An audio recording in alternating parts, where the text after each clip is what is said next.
Well, on the African scene, we see Mozambique heading to the polls in an election that could, for the first time, see the country elect a president born after its independence from Portuguese colonizers in 1975. Approximately 17 million of Mozambique's 32 million citizens are eligible to vote in this coastal, resource-rich Southern African nation.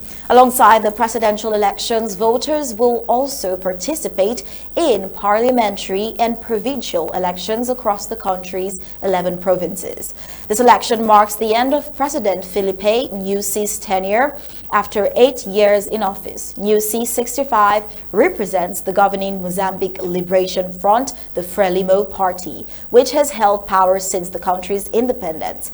Nyusi's exit signals the close of an era dominated by Frelimo's pro-independence fighters, many of whom, like Nyusi, were involved in the brutal liberation war that claimed thousands of Mozambican lives.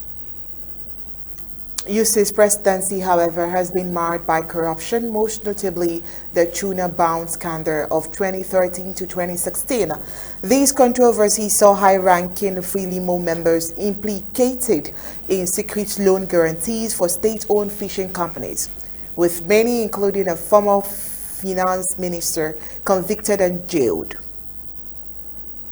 The fallout from this scandal continues to cast a shadow over Frelimo's leadership as Mozambicans head to the polls.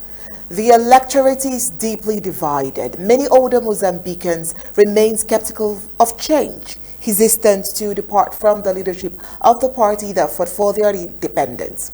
In contrast, the country's youth, frustrated by high unemployment, poverty, and ongoing conflict in the northern regions, are calling for change. They are pushing for new leadership that can address their needs and bring more security and economic opportunities.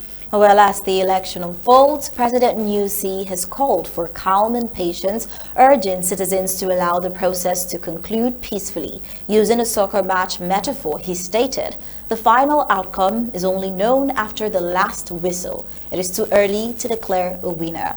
He cautioned against premature declarations, emphasizing the importance of waiting for the official results. Analysts suggest that one of the strongest challenges to Frelimo's continued dominance could come from Venancio Mondlane, a 50-year-old independent candidate new to the national political arena.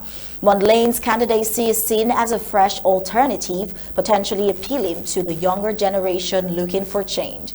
As Mozambique votes, the outcome will signify not just a new leader, but a generational shift in the country's political landscape, as the future of the nation's governance and the legacy of its independence movement hangs in the balance.